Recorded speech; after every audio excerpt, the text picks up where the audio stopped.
Good morning, everyone. This is Kirsten Hansen with the Center for Tobacco Cessation, and I want to thank you very much for joining us this morning for our webinar on the Asian Smokers Quitline. A few things before we get started. Just wanted to let you know everyone's lines have been muted to cut down on background noise. Therefore, if you have a question or comment, please utilize the Q&A box there to the right of the slides, and I will be typing in answers as we go if I can answer them. And for those that I need the speaker's input, I will be verbally asking your questions of the speakers at the end of the presentation. Also, at the end of the presentation, we will be making the slides available to you as well as some papers. And we are recording today's webinar. So for those of your colleagues who were not able to join us today, a recording of the webinar will be available. So with that, I would like to introduce our two speakers today. We are very pleased and fortunate to have Dr. Shuhong Zhu, the Principal Investigator of the California Smokers Helpline, and Joanne Lee, the Project Manager of the Asian Quitline. And with that, I hand it over to you. Thank you, Kristen. Can you hear me? I can. Thank you. All right. So thank you, everybody. I would provide some background for this new Asian Quitline project, which is nationwide, and then Joanne's gonna talk about the project itself. So it took a while for us to get to this point. Many of you probably, especially today, most people from California, so you kind of quite familiar with probably with what's going on here. So we're going to cover like a few topics.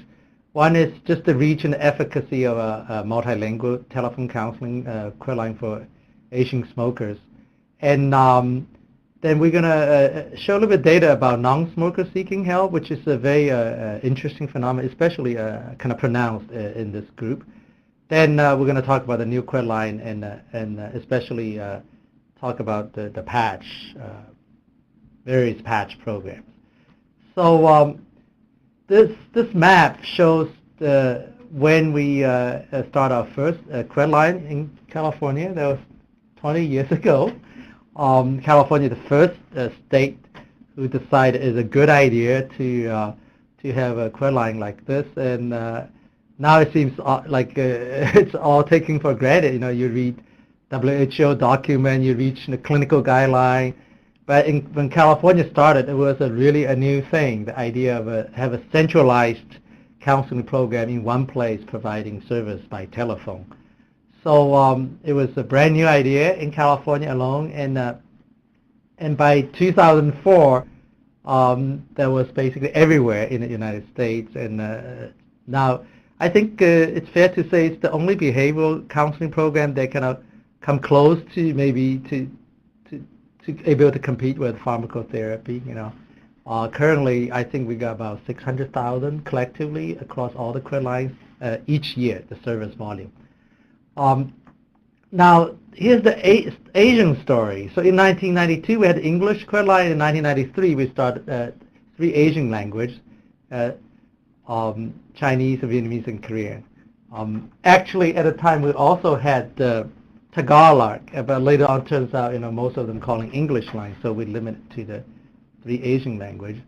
And by 2009, we still have only California in Asian language. So there's a dramatic difference in terms of adoption of this idea for English-speaking population as opposed for Asian population. Now, it's not because the Asian smokers won't use it. It's actually the people who provide the service, people funding, were having some struggle with this issue. So for all these years, California was the only state that provides service, direct service, in these Asian languages. So they obviously put this language community as at a distinct disparity, disadvantage. So I just want to touch upon just briefly why was such a slow adoption for Asian language Quitline as opposed to the English and Spanish. There was some of the thing I would call either perception or misperception that One is the Asian smokers won't call the Quitline because these recent immigrants, the idea of talk therapy is not in their culture. And the second is, well, even if we call, it doesn't work for them. Just talking, Some of my friends are like, talking really work, So, and the other part, I think, is kind of, I would call it a misunderstanding on the policymaker and sometimes the community leader part. One is this idea of model minority, that the Asian immigrants, now they don't complain, they take care of themselves. So to some extent it's true, we don't complain. And so, like, public health, there's never enough money, so if you don't complain, let's not worry about it. And the other part is actually coming from the Asian community leaders. There's a worry about, the Quitline become too popular, then maybe competing for other tobacco control dollars, and they're always competing priorities. And because the English Quitline, as I mentioned earlier, even though when we started, it was a new idea, but suddenly became very, very popular, and everyone was talking about. There was a concern that the Quitline is actually drawing money away from other tobacco control initiatives. So I think it's kind of misunderstanding because the reality, it's not like if we don't have an Asian Quitline, suddenly they have a lot of money for other Asian tobacco control projects. In fact, it actually is the opposite. I will show some data later on that the fact that you don't have a Quitline, you lose a lot of other things. The most obvious thing you lost is that there's no associated media campaign or less, because there's no phone number to call. The people running media campaign, they basically don't run Asian Quitline. And California is the only state that has been doing that, and partly because it's the only state that had Asian Quitline language going on, Asian language Quitline going on. While other states, even places like New York, Texas, because there was no phone number, the campaign is in English and Spanish. The other thing would be very obvious is now Quitline giving out a lot of patches, and if you don't have a Quitline, then basically you don't have, the language community wouldn't have a phone number to call, and then you won't get free patches. So that's I call it a misunderstanding. I think we have a lot of discussion over the years, and we all kind of have much more kind of a consensus on this issue now, and I think that's partly why we're able to have this national Quitline this time around. So let me just show some data about whether Asian smokers actually would call, and whether the Quitline worked for them. Now I should define when I kind of loosely say Asian smokers, but there are actually two groups here. One are the Asian Americans who are born here, and the others are immigrants who are more comfortable with their own native language than in English. So that's the group we're focusing on. And they just left their home country, and culturally they're less acculturated. So here's the slides that's it's among many data we have collected. This is just one example. Because we have, California has run this program for so long. Now it's 19 years. And this paper was published a couple of years ago, so we summarized 15 years of data. So what we did in this study is we compare to, we get a data from CHIS, the California Health Interview Survey. This is actually the only survey randomly sample Asian language speakers, and it's precisely the three languages we're interested in: the Chinese, the Vietnamese, and Korean. By the way, there's no coincidence why the data available for these three groups, and we choose these three groups also because these are three largest language groups. So it's just a practical consideration that we choose these languages to focus on, because there's at least 100 Asian languages we should work with, and this is just pure practical consideration. So the CHIS sample these people, so basically that allows us to know the actual denominator, like what the smoking population in California belong to these language groups. So we compare to the English-speaking group. So we have the English-speaking white, that as a comparison group. And so what we did that is that we look at the number of people calling the California Smokers Helpline the 15 years, that's where the study was done. And then we look at all these years, and then we segment into different periods when there's CHIS data. So we take the total number of call who identify themselves white and calling the English line.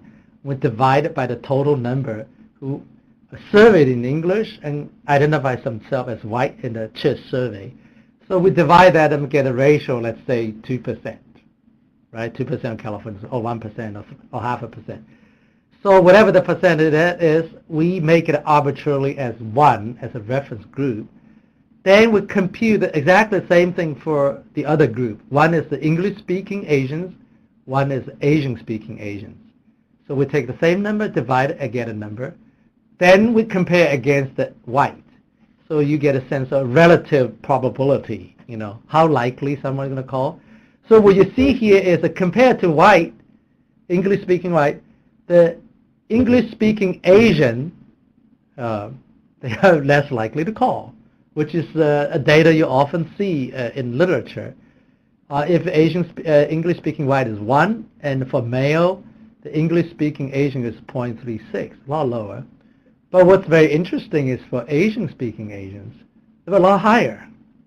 Okay, we thought probably in part because they had very little place to go for them, and there's the only phone number, and they're really responding to it. And if you look into it, like where they hear about the program, mostly was media. So we realized that was very important. It was the California Tobacco Control Program who run the media campaign.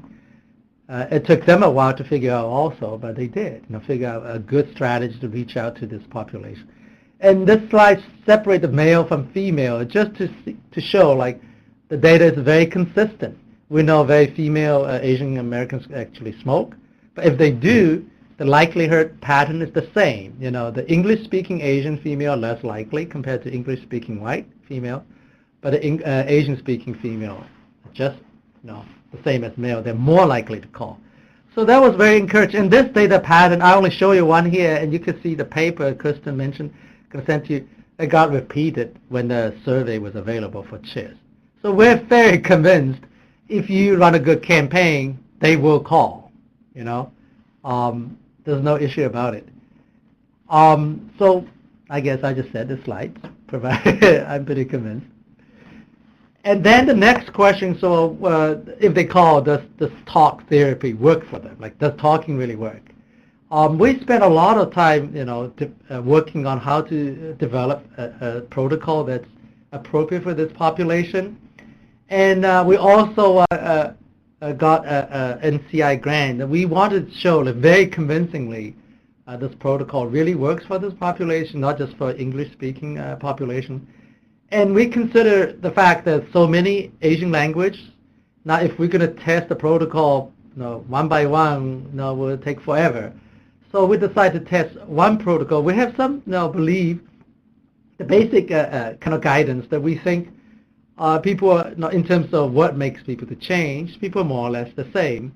You have to tailor to the culture. You have to talk the language. But why people, change from smoking to non-smoking, the basic in principle is the same.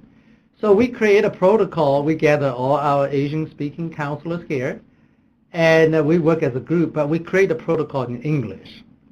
So that's be one protocol. Then we translate it into 3 languages, Chinese, Vietnamese, and Korean. Then we back translate it to English to make sure it's still the same protocol. So the idea is that we are testing actually one protocol for all 3 Asian languages.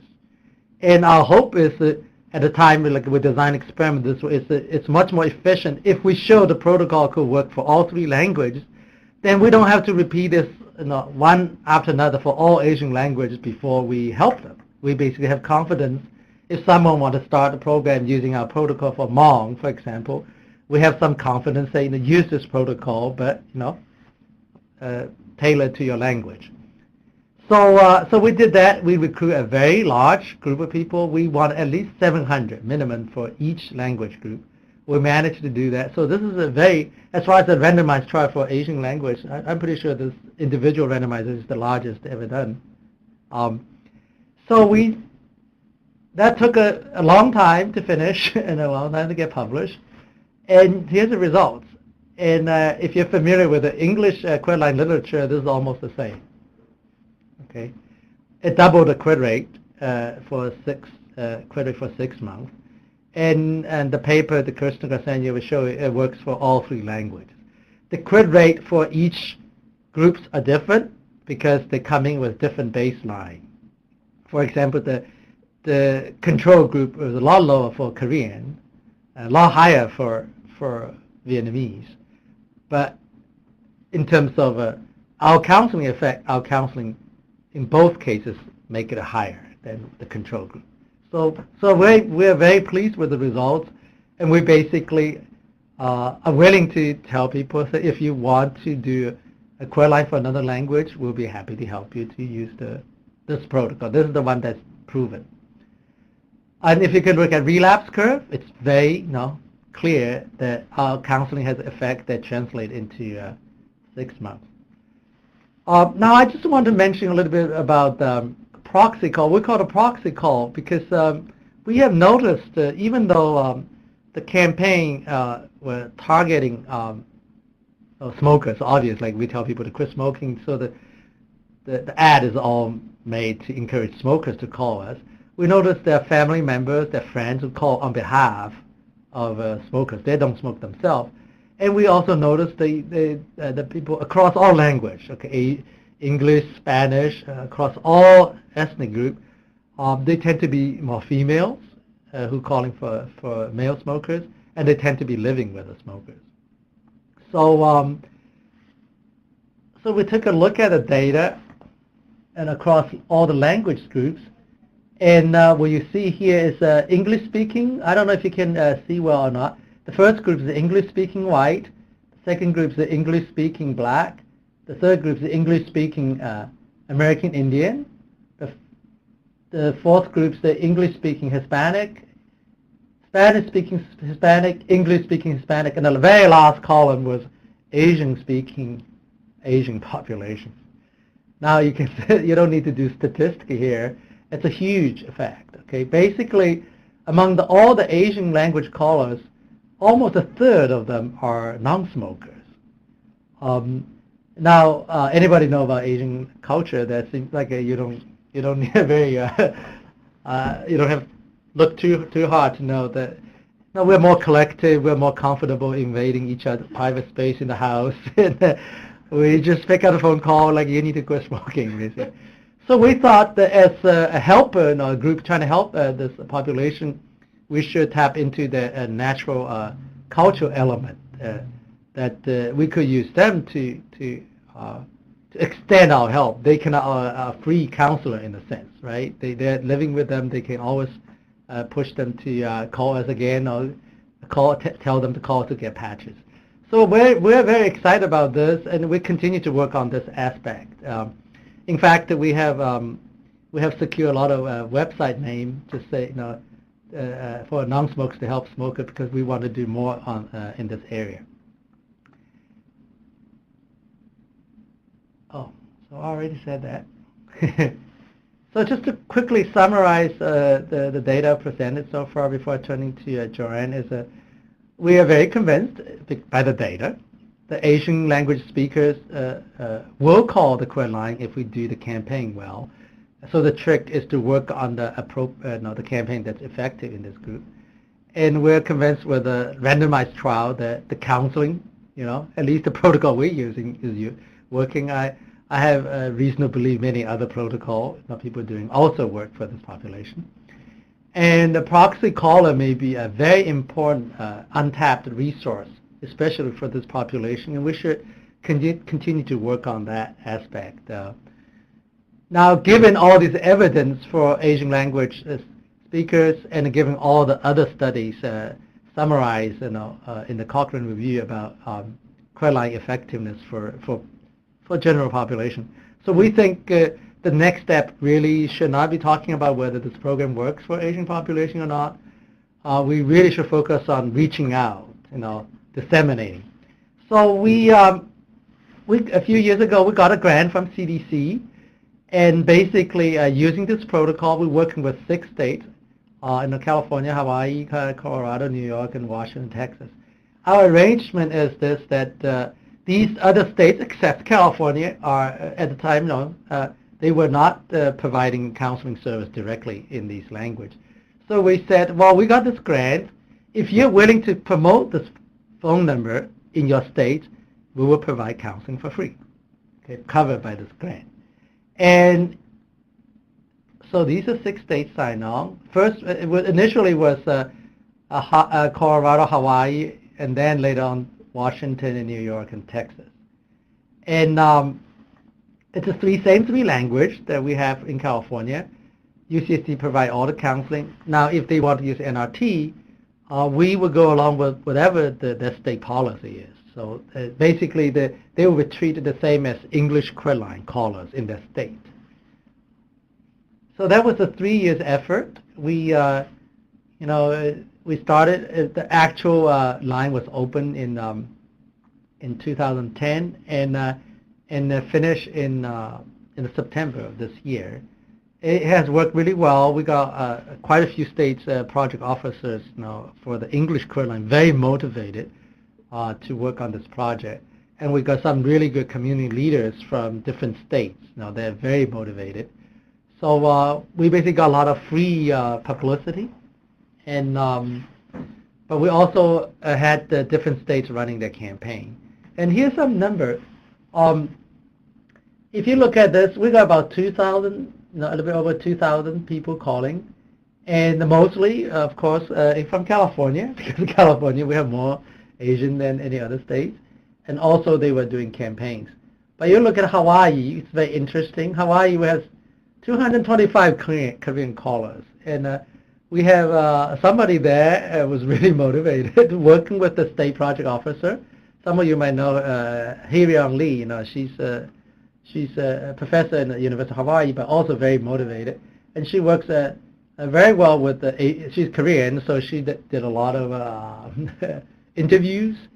So I would encourage anybody in the audience today, if you could do that, it's very effective.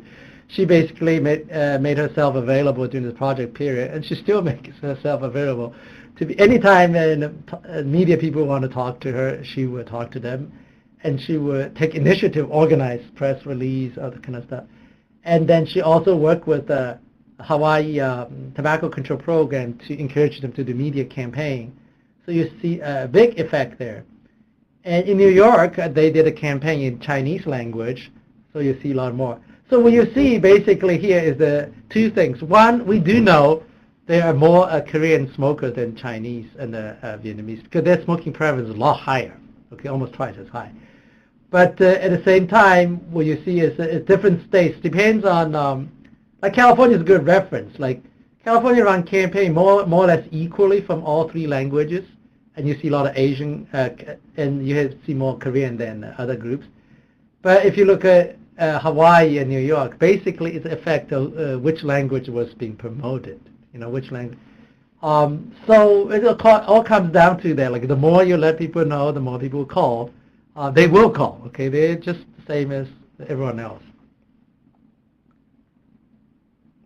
And the benefits of this Quitline, obviously, I mentioned earlier. Now, because we work with the state project officer on this project, they putting money into the Asian language media campaign that they have never done all these years. So this is great for the Asian community. And because of that, the community was more aware of it, so they started doing more campaign.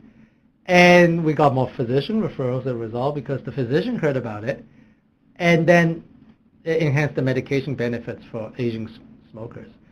So kind of just come back to the point I mentioned very early on. It's really not a zero-sum game. It's actually bring a lot more money into the community for tobacco control. We finished this trial. We are very lucky. Just like in time, the CDC decided to make this project nationwide. It seems like many state Quitlines still a little bit reluctant to, even though they would like to do more, they're reluctant to actually run a direct counseling program. It's difficult because you have to hire qualified bilingual counselors, and it's not easy because the people who are bilingual and qualified, they often could get job in many other places, and you have to hire enough of them so you can handle all the stuff, the time period. You have to have enough staffing to make sure that covered all the shifts. So it's expensive in the sense of just managing it. So CDC agreed that's probably more cost efficient to have one group to run it, have a better coverage, and they decided we're the obvious group because we did the trial, we have the protocol, we already have a sizable staffing here already. Just by enhancing it, then we'll make it nationwide. So we're lucky to have that started right after the demonstration trial was finished. So I'm going to ask Joanne to take over. Thank you, Shu-Hong. Good morning, everyone. This is Joanne Lee. I'm the project manager of the Asian Smokers Quitline, and I will be introducing what we are providing in terms of service. So as Shu-Hong had previously stated, this Quitline builds on the two previously federally supported efforts, one being the NCI-funded trial, and then the most recent CDC-funded Quitline dissemination project. So just to reiterate, so the language lines are open to all Asian language callers nationwide, and our hours are 8 a.m. to 9 p.m. Pacific time, and we have the three 1-800 numbers for each language. For Chinese, we offer both Cantonese and Mandarin, so the client can call the Chinese line and specify which they prefer. The services include the self-help materials and the one-on-one telephone-based counseling. And what's really unique about this particular project is that we're offering a 2-week nicotine patch starter kit free, and UCSD will be mailing that directly to the clients. So this is just some of the usage data that we've gotten since we launched at the end of September. And for all states, we've had 218 callers complete intake. I've broken down the numbers by all states and then also just with California only. So you'll see that the majority of the callers are actually calling from California, which again is not completely surprising. You'll see that most of our callers are Korean, and that most of them are male, and that most of them are calling for themselves versus proxy, but we are still getting proxy calls. In terms of how did the callers hear about us, again broken down by all states and then California only, the majority of people are hearing about us through the newspaper or magazine ads, or also by friend and family. And then these are other methods that we've also been tracking. And this is just a breakdown of the number of calls by states. And I've highlighted here the states that have previously participated in the dissemination project. Again, you'll see that most of the calls are coming from California, but what's really interesting here is that we're starting to see callers from states that have never called us before. So this is very exciting, especially since we haven't officially launched the national campaign, but we're starting to see that we're just starting to spread. So this is very exciting for us. So some of the promotion that we've done since the launch include webinars, including this one. We did one on our launch date with the North American Quitline Consortium, and we followed up with another webinar with APPEAL, which is the Asian Pacific Partners for Empowerment, Advocacy, and Leadership. And they're a nationally funded network funded by CDC in order to they disseminate strategies for health issues, including tobacco use, among Asian American, Native Hawaiian, and Pacific Islander groups nationwide. So that was mostly geared towards community-based organizations. And then, of course, today we're doing one with you all that are based in California. Some of the other promotions that we have done include ad placements in LA County newspapers. And these ads were actually developed in-house.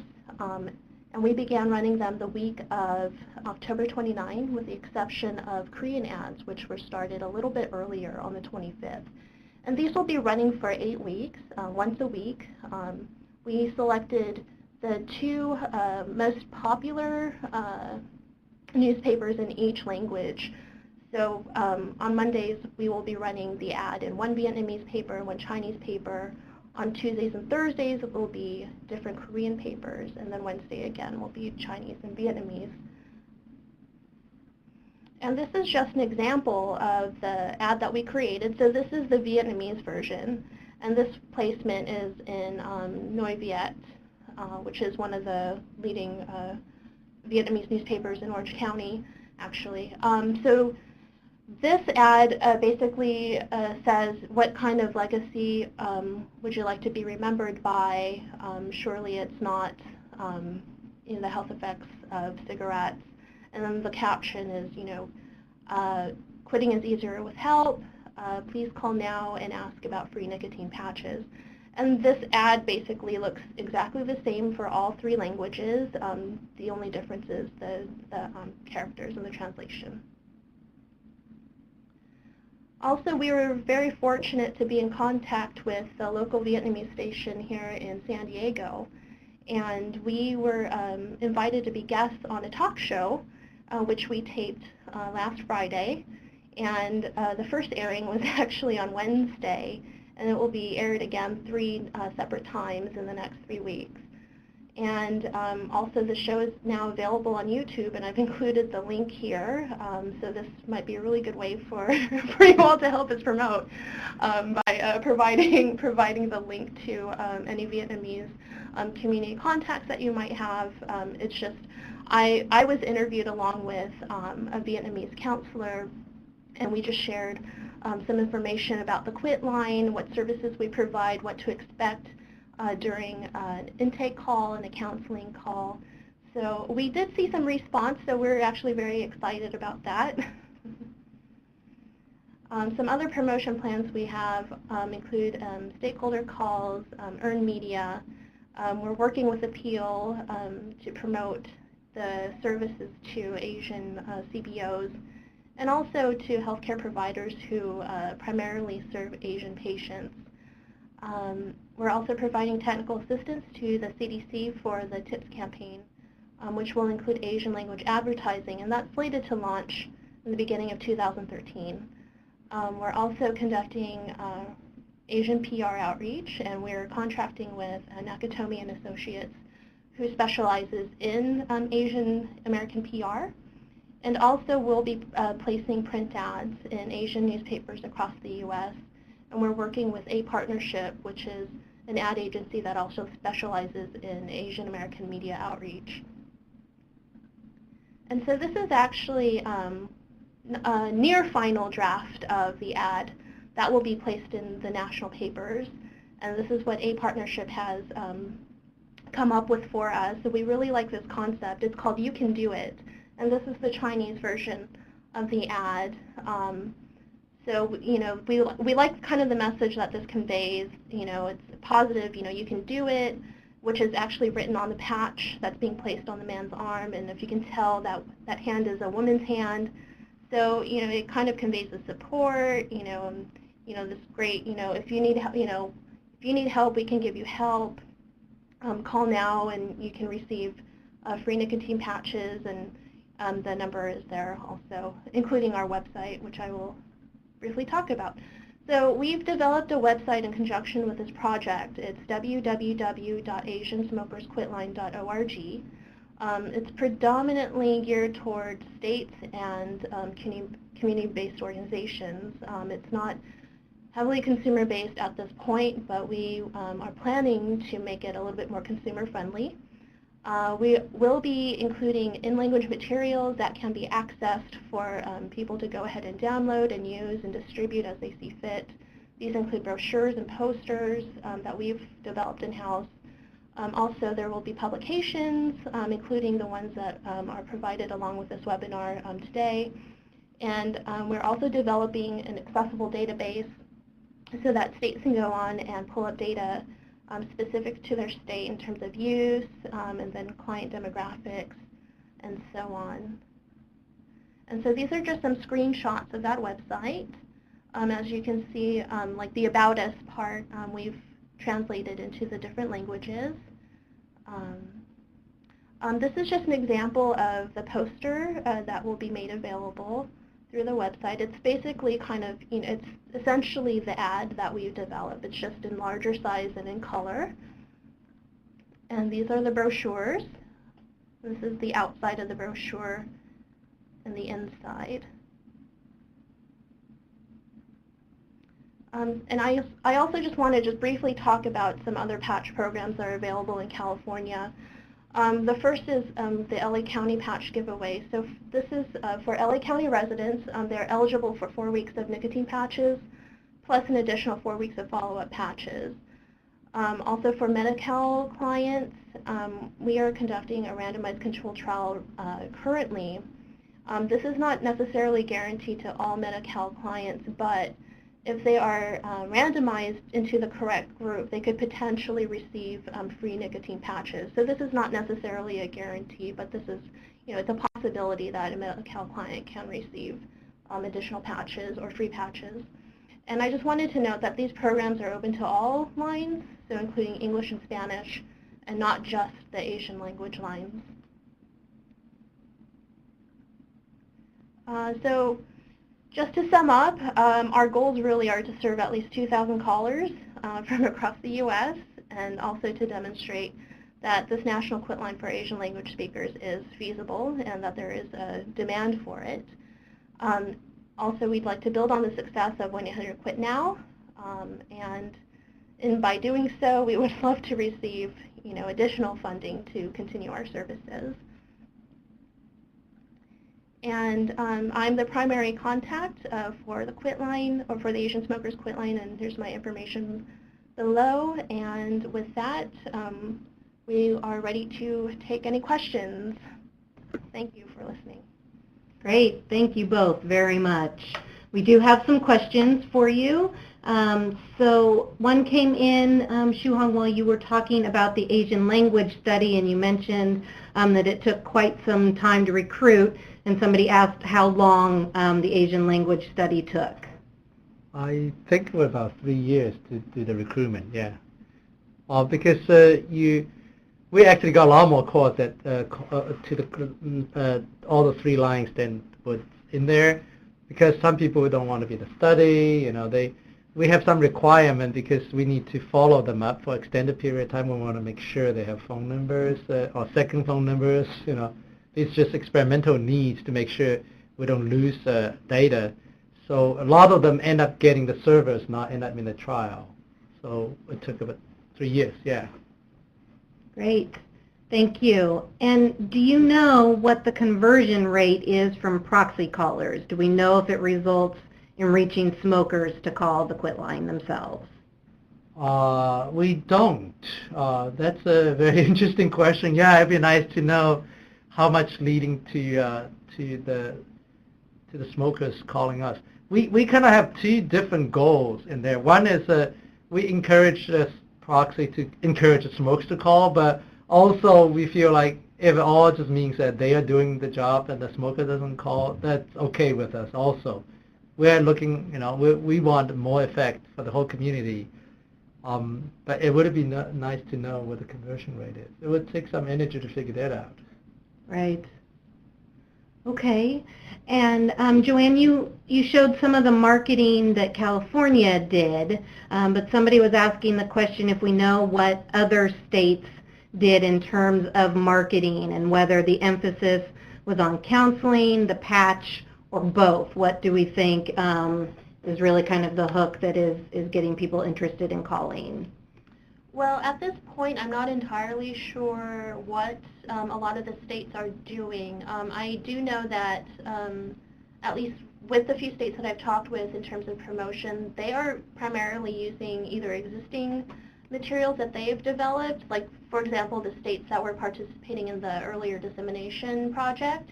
But I've also been providing them with the materials that we developed, in-house with the ads, the posters. So, and we've kind of made it, we've made it a point that, about the free nicotine patches. So because we all feel that that's a really, that's a pretty good motivator to call us.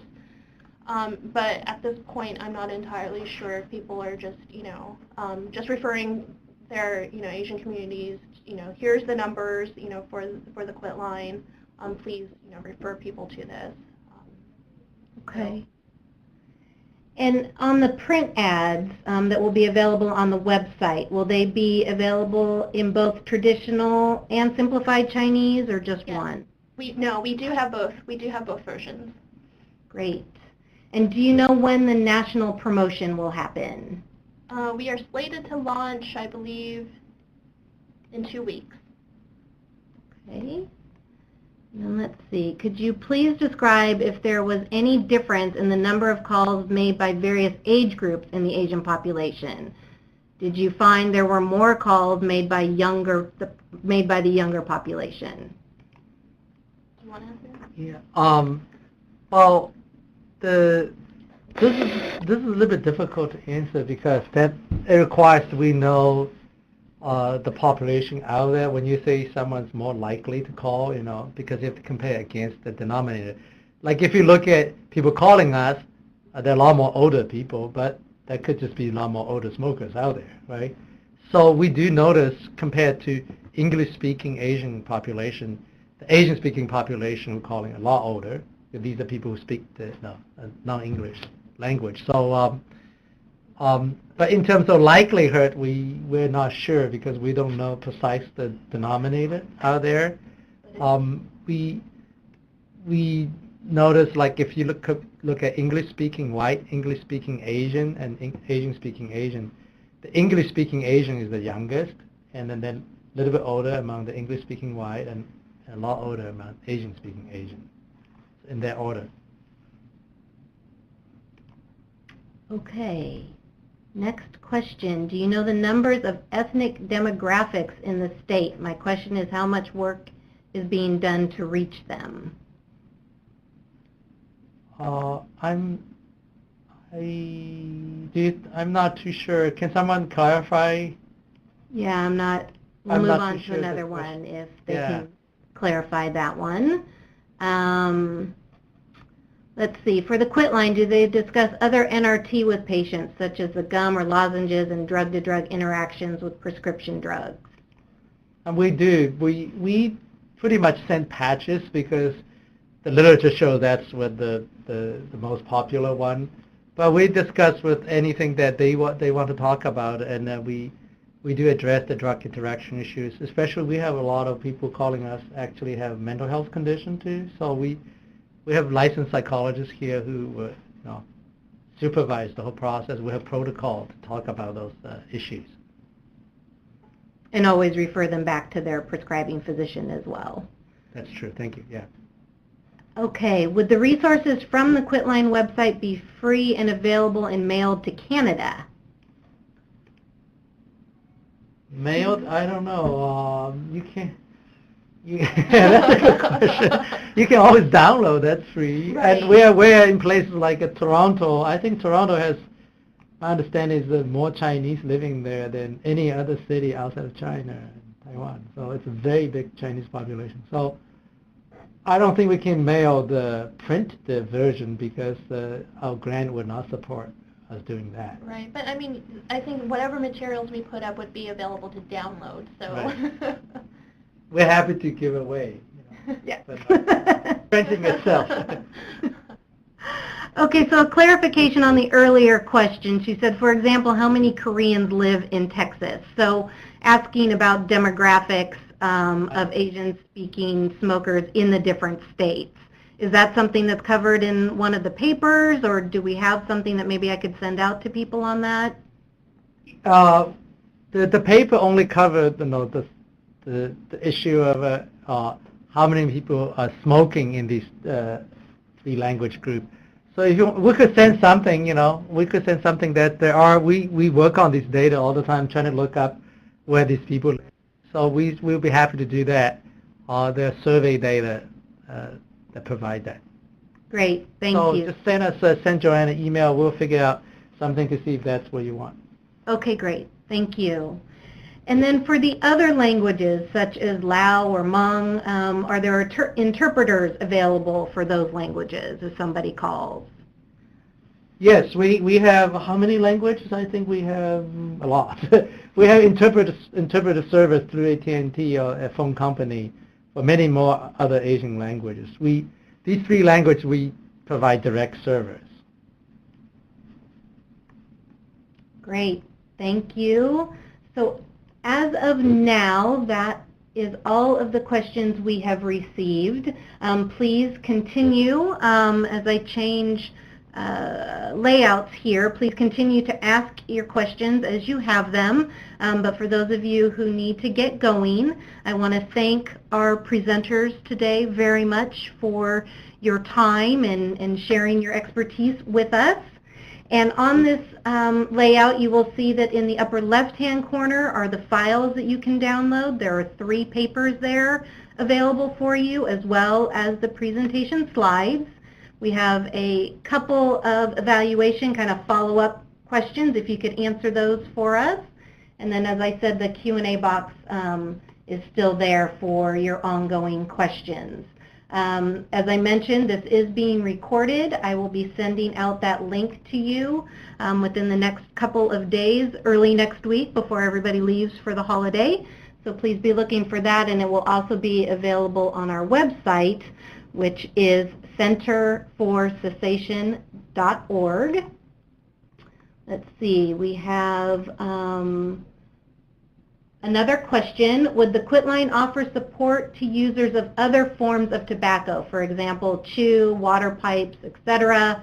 He's not sure how many in the Chinese population use other tobacco products, but if they call, would that support be available?